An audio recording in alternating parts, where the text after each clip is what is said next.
Well, the major thing that contributes to koalas' vulnerability is us. Yeah. We're responsible for everything. If there weren't humans, there'd be no problems for koalas. It's all about removal of habitat.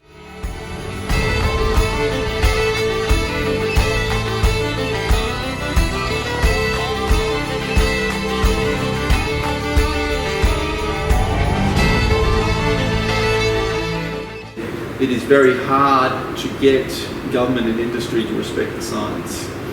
Basically, there is a lot of lip service paid to respecting the science, but when it comes down to the practicalities, very little actually happens.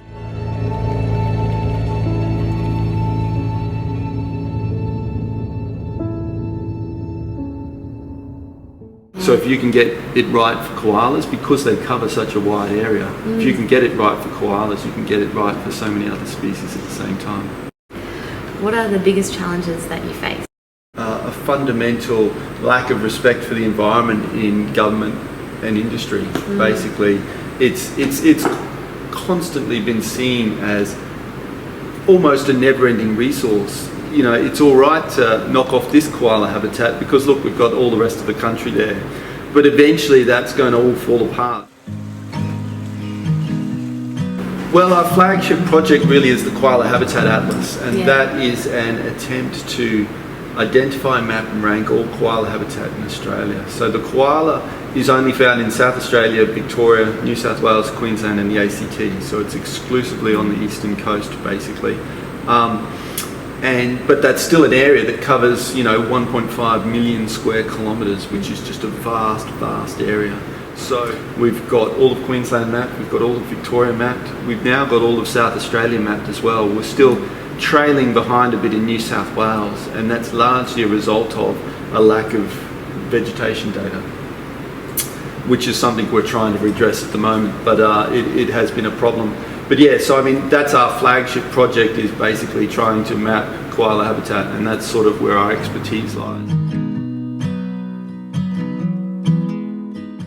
So the greatest threat to the koala really is habitat loss. And with habitat loss, you get other things that are increasing koala mortality. You have got cars introduced. Within 2 kilometres of a road, basically you get a local extinction. And what we really need is the support of the public to help us get that message to the politicians. Definitely. I'm in southeast Queensland now, koalas are basically already functionally extinct. What I mean by that is there aren't enough koalas around to be able to maintain the numbers that they currently have, and the only way for them to go is down. There are parts of the country where koalas could still live on, and koala populations are sufficiently strong to keep going. However, unless things change and unless we get some real policy in to change things, then there's very little to stop the koala going to extinction. It's probably worth pointing out that the koala in Victoria and in South Australia, basically they were all wiped out in the early 1900s, and most of the koalas that are now down there are inbred. They've all been through a genetic bottleneck during the early 1900s, and so as far as they go, their genes aren't really good enough for the long-term survival of the species.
Medicine, as in human medicine, it's a dynamic. It changes all the time. So the minute you finish one manual, you could write another one because it changes all the time. Definitely. So this is 18 months worth, and we had to pull a line and say that's it, because we could have kept going and it would have been about this big. There's no way in the world a hand-raised joey here would never ever be returned to the wild because it was too habituated. We just won't let that happen. Yeah. The minute those animals are weaned, the carer is basically taken from the koala. It's not the koala's taken from the carer. Yeah. And we have dehumanising yards here where the joeys go in there and they bond with each other. And So they learn to socialise? They learn to socialise, they learn to be wild koalas again, they develop this, well, what we call like a neural pathway. They start learning all the things they should learn, and that's done when they're really small, and they're released while they're small, because that's what the mother does. Yeah. So do you release them at the same time? Yes, or? we always release in groups, Yeah. and we've got specific places we take them to, and we're actually forming new populations. We've got an area of 5,000 hectares, and we've put 37 joeys in this area over 5 years, and that's on one side of this mountain, and now we're going to do the other side of the mountain.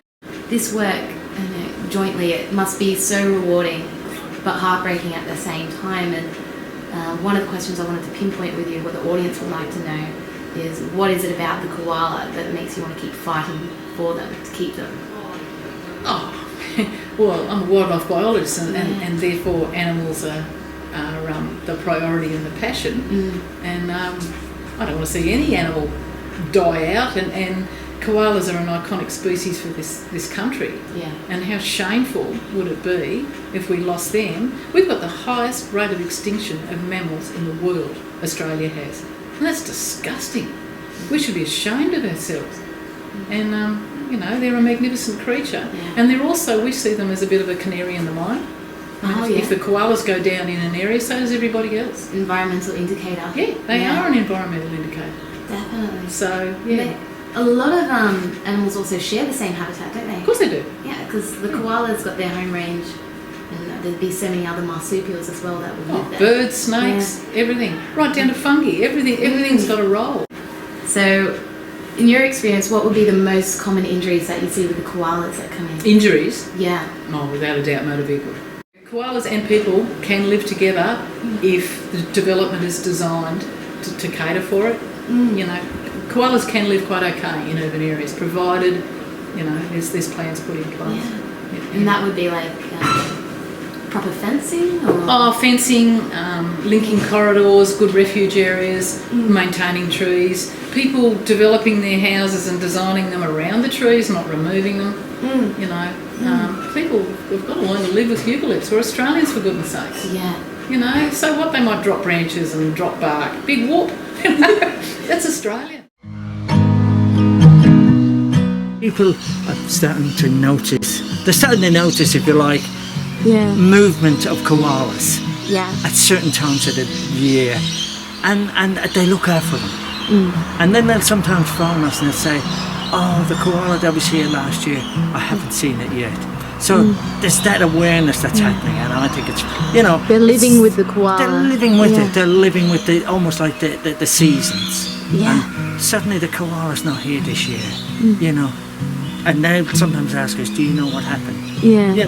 And sometimes they'll phone up and they'll say, yay, it's back, Oh, that's brilliant. It's brilliant. And that is something that is in the community, that awareness that has just evolved over the years. And we're so grateful that, the population here is like that.